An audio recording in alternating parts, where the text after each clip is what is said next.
అందరికీ నమస్కారం. దీని ముందు 2018లో విజయవాడకు వచ్చాం.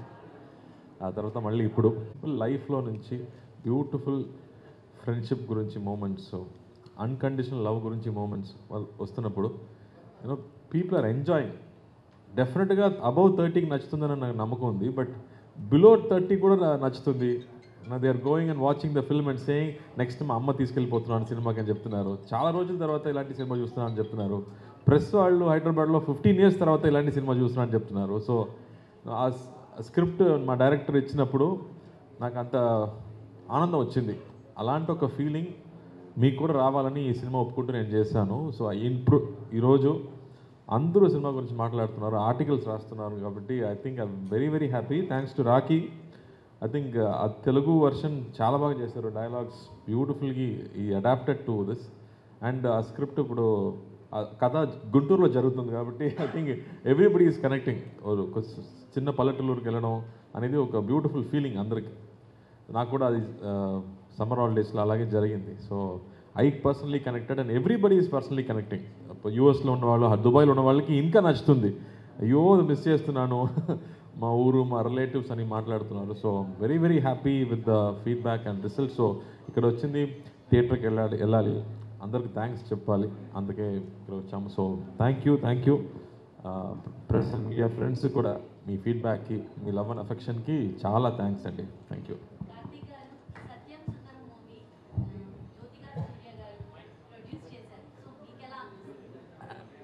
సో ఈ కథ విన్నప్పుడు నాకు అనిపించింది ఇది మామూలు సినిమా కాదు, it's what will work. It's a proper commercial film అయినా కూడా మామూలు విషయం లేదు. అది కరెక్ట్గా అండర్స్టాండ్ చేసుకుంటూ ఈ కథకి ఏం కావాలో, మా డైరెక్టర్కి ఏం కావాలో అది చేయాలి కదా. సో అది 2Dలో ఉంటే బాగుంటుందని నాకు నమ్మకం. అది తగ్గట్టు I think the planned everything. Almost 70 days నైట్లో మాత్రమే షూటింగ్ చేస్తాము. ద ప్రొడక్షన్ టీమ్ కానీ, కో ప్రొడ్యూసర్ రాజశేఖర్ గారు కానీ, the kind of support the gave for this film is very very special. ముఖ్యంగా ఇలాంటి సినిమాకి కొంచెం ఎక్కువ కావాలి. Because if you don't understand good cinema, ఈ సినిమా చేయడం కష్టం. So I'm very very lucky మా ప్రొడ్యూసర్ 2Dకి వచ్చింది.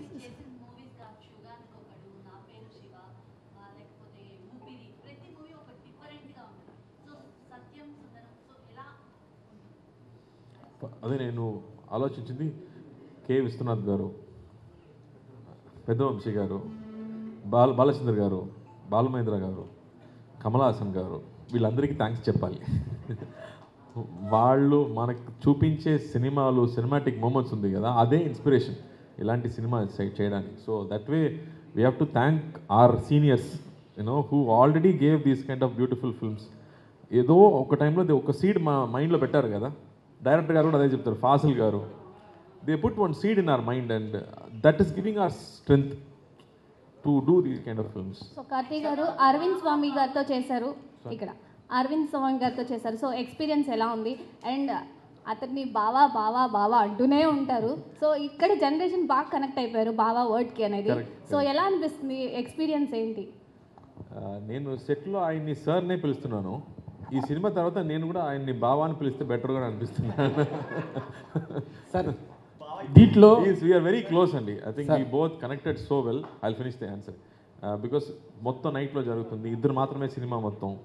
It's very very special. So ప్రతిరోజు ఈ సినిమా గురించి మాట్లాడడం, సిచ్యువేషన్స్ గురించి మాట్లాడడం, I think we enjoyed a lot doing it together and we both were in sync. We both knew this is special film, this is rare and you won't get it next year or after 5 years or 10 years అని we all felt it is very special. అందుకే ఈ సినిమాలో కొన్ని చిన్న చిన్న characters కూడా పెద్ద పెద్ద ఆర్టిస్ట్ చేశారు. I said no one scene it's okay, I want to do అని they all did it. So that's also respect to the writer but I think they all came and did it and made it very special. Actually story మొత్తం కూడా బావా బామర్దల మధ్యలోనే. correct so story విన్నప్పుడు అంటే ఒక బావా బామర్ది మీ రియల్ లైఫ్ లో ఈ బావతో ఎప్పుడైనా ఇలా ఉన్నారా? మా ఇద్దరు same age, sister husband and we both are same age. So అది వేరేలాగా వచ్చింది. But this is not direct relationship కదా, ఇది కొంచెం డిస్టెంట్ కజిన్ అని చెప్పవచ్చు. So that is very very different. And అతని మీద నాకు ఎంతో రెస్పెక్ట్ ఉంటుంది. అతనికి అది తెలీదు. That is what is making it more special here. ఎందుకు నా మీద ఇంత ప్రేమ చూపించున్నాడు అని బావకు తెలీదు. So I think that is the very very special element of this movie. Sir Satyam సుందరంలో ఆలుగడ్డ, బంగాళదుంప మీరు లాస్ట్లో బంగాళదుంప. ఇప్పుడు వరకు ఎవరు ఆ మాట చెప్పలేదు, మీరు చెప్పారు. అది ఏమో నా నేమ్గా మారుతుందో ఏమో నాకు భయం. సార్ బంగాళదుంప పార్ట్ 2 ఏమైనా ఉందా డైరెక్టర్ గారు? సత్యం సుందరంలో బంగాళదుంప పార్ట్ 2 ఏమైనా ఉందా? I don't know. I have to think about it. అంటే సినిమాలో మ్యాక్సిమం గంటన్నర వరకు అరవింద్ స్వామి గారు, కార్తిక్ గారే కనబడతారు. మిగతా అంతా ఫ్యామిలీ ఇలా తీయడం వల్ల ఆడియన్స్కి వెళ్తుందని మీరు ఎలా ఎక్స్పెక్ట్ చేస్తారు? I always had confidence in the way audience will receive it. I never had any doubt, because if it can engage me, it can engage the audience. So చాలా గ్యాప్ తర్వాత 96 తర్వాత మూవీ తర్వాత చాలా gap తర్వాత సత్యం సుందరం తీశారు. So ఇంత gap తీసుకొని కార్తీ గారితో మూవీ చేయాలని ఎందుకు అనిపించింది? See, I had no other option. If Karthi sir didn't agree to this script, then I would have gone for some other script. I wouldn't have done this. So I didn't have any option for Karthi sir and Arvind sir. It was fixed. Satyam Sundaram story అనుకున్నప్పుడు ఈ క్యారెక్టర్కి కార్తీక్ గారు ఈ క్యారెక్టర్కి అరవింద స్వామి అయితే బాగుంటుంది అనుకుని రాశారా, లేకపోతే రాసిన తర్వాత వీళ్ళిద్దరిని చూస్ చేసుకున్నారా? Okay. So initially it was written as a novel. So at that time I didn't have any plans to make this as a movie. I was planning to publish the novel. But once when I decided that I'm going to make it as a movie, then I decided. And the main reason is that character has to be innocent. It shouldn't perform like an innocent. Deep inside it has to be innocent. And he's a master of performing as an innocent, performing innocent characters. Actually ఎందుకంటే శివ గారి గురించే stories రాసిన సందర్భాలు కూడా ఉన్నాయి. So అందుకని ఈ సత్యం సుందరం కూడా శివ గారిని ఊహించుకొని రాశారా, ఆయన ఉంటే క్యారెక్టర్ ఉంటే బాగుంటుందని, లేకపోతే శివ ఎవరండి?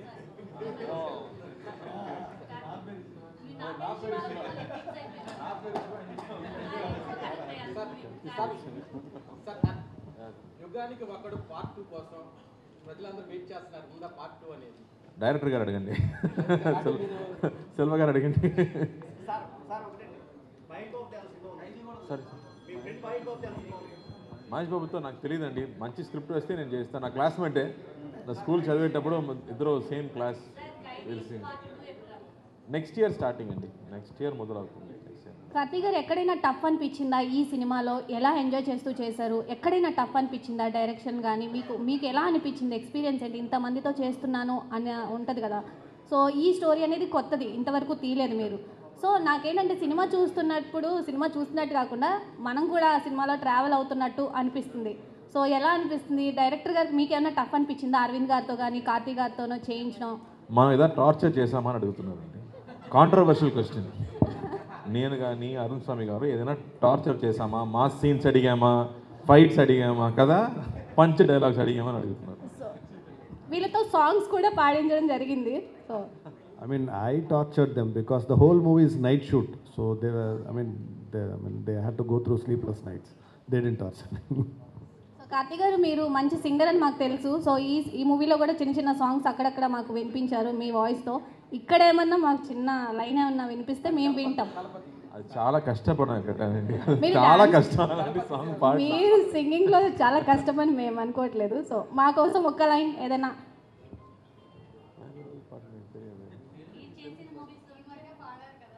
తెలుగు అంటే కొంచెం కష్టం అండి, అదే ప్రాబ్లం.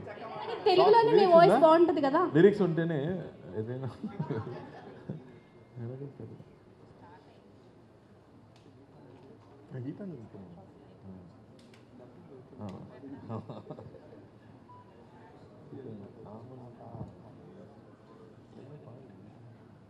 సో హీరోయిన్ గురించి ఏం చెప్తారు? శ్రీదివ్య అండి హీరోయిన్. శ్రీదివ్య అందరూ అడుగుతుంది ఏ అమ్మాయి మూవీ చేయలేదు, ఏ రాలేదని చెప్పారు. ఐ థింక్ షీ సెడ్ మంచి స్క్రిప్ట్ కోసం వెయిటింగ్ అని చెప్పింది. ఇది కథ వచ్చినప్పుడు కూడా డైరెక్టర్ గారు అడిగారు. ఫస్ట్ వేరే క్యారెక్టర్కి అడిగారు, ఆ క్యారెక్టర్ అప్పుడు డేట్స్ లేదని చెప్పింది. తర్వాత హీరోయిన్ క్యారెక్టర్కి అడిగేటప్పుడు షీ సెడ్ ఇట్స్ స్మాల్ క్యారెక్టరే but I want do it అని చేసింది. బికాస్ ఆ క్యారెక్టర్ మాట్లాడే ఆల్మోస్ట్ 2-3 డైలాగ్స్ ఈ క్లాప్స్. థియేటర్ శ్రీదివ్య చెప్పింది డైలాగ్స్ 2-3 డైలాగ్స్ సూపర్ క్లాప్స్ వచ్చింది. బికాస్ సచ్ అన్ అండర్స్టాండింగ్ ఒక wife. You know one man is working very hard to come up అంటే అతన్ని అండర్స్టాండ్ చేసుకుంటూ అతనికి స్పేస్ ఇవ్వడం, అతని మీద అంత ప్రేమ చూపించడం అనేది it's so beautiful. This man is uneducated, she is educated. ఆయన కూడా ఆయన్ని అండర్స్టాండ్ చేసుకోవడం అది చాలా బ్యూటిఫుల్గా చేసింది. She did it beautifully Sridivya. Okay, wife గురించి వచ్చింది కాబట్టి మీ లైఫ్లో మీ వైఫ్ మీకు ఎంతవరకు సపోర్ట్ చేస్తున్నారు? ఇంత అర్థం చేసుకో. సపోర్ట్ లేదంటే నేను బయటకు రావడం కష్టం అండి. 2 పిల్లలు ఉన్నారు, 24/7 తనే చూసుకుంటుంది. సో ఐఎమ్ బ్లెస్డ్ అని చెప్పొచ్చు. బికాస్ ఈ ప్రొఫెషన్ని అండర్స్టాండ్ చేసుకుంటూ మనకు అడ్జస్ట్ చేయడం అంత ఈజీ కాదు. ఓకే, తెలుగులో స్ట్రైట్ ఫిల్మ్ అనేది ఎప్పుడు రాబోతుంది? స్ట్రైట్ ఫిల్మ్ విల్ డూ అండి. ఎవరితో చేయాలనుకుంటున్నారు? Constantly listening to scripts. Okay, so we're also waiting. Prashanth Varma ఒక స్క్రిప్ట్ చెప్పాడు, నచ్చింది. సారీ, నాగార్జున గారితో చేశారు. సో మళ్ళీ ఎప్పుడు మిమ్మల్ని మల్టీ స్టార్ మూవీ తెలుగు హీరోస్లో చూడగలుగుతాం? అదే నేను ప్లాన్ చేయడం కష్టం అండి. నేను ప్రొడ్యూసర్ కాదు, డైరెక్టర్ కాదు. వీళ్ళిద్దరు నాగార్జున తీసుకొస్తే గారు నేను కూడా చేస్తాను. ఈ మూవీ గురించి ట్వీట్ చేయడం జరిగింది మార్నింగ్. సో చాలా బాగుంది, అవును, కార్తీక్ అవును. ఎమోషనల్ అయ్యాను. ఫస్ట్ 2 days ముందే నాగార్జున గారు నాకు కాల్ చేశారు. కార్తీ, అవుట్ సైడ్ నుంచి న్యూస్ వస్తుంది, రిలీజ్ ముందే సినిమా బాగుందని చెప్పారు, ఐ వాంట్ టు వాచ్ అని చెప్పారు. సో నేను రాత్రి చూసి మార్నింగ్ ట్వీట్ కూడా పెట్టారు. So happy. అతను ఫస్ట్ చెప్పేది I'm happy for you Karthi అంటున్నారు. నేను లవ్ యూ సార్ అన్నాను. బికాస్ అంత అన్కండిషనల్ లవ్ అనేది కదా, that's what this Satyam Sundaram కూడా. So I think that unconditional love ఉండడం, ఐ ఫీల్ బ్లెస్డ్. అలాంటి రిలేషన్షిప్స్ ఉంది కదా, so I feel very very happy. ఆమని పాడవే హాయిగా, మూగవై పోకు ఈ వేళ, రాలేలి పూల రాగాలతో, పూసేలి పూల గంధాలతో, మంచు తాకి కోయిలే మౌనమాయిన వేళలే, ఆమని పాడవే హాయిగా. ఇండస్ట్రీకి మరో కొత్త సింగర్ వచ్చేసారు తెలుగు. ఎస్పీబీ గారు ఫ్యాన్ అండి, ఎస్పీబీ గారు ఫ్యాన్. ప్లేబ్యాక్ సింగర్ అని మాకు తెలుసు సార్, కానీ థ్యాంక్ యూ అండి, చాలా థ్యాంక్స్ అండి. మీ లవ్ అండ్ సపోర్ట్కి హృదయపూర్వకంగా థ్యాంక్స్ చెప్తున్నాను. సో అప్కమింగ్ ప్రాజెక్ట్స్ మీ నుండి ఇంకేం రాబోతున్నాయి? సో నెక్స్ట్ బాబాత్యార్ ఒక సినిమా రెడీ, ఆ తర్వాత సర్దార్ 2 ఉంది, అండ్ దెన్ ఖైదీ 2 ఉంది. సో ఢిల్లీ, అదే మళ్ళీ బిర్యానీ తినాలి. థ్యాంక్ యూ అండి. మొత్తం థియేటర్ వాళ్ళందరికీ నేను థ్యాంక్స్ చెప్పాలి.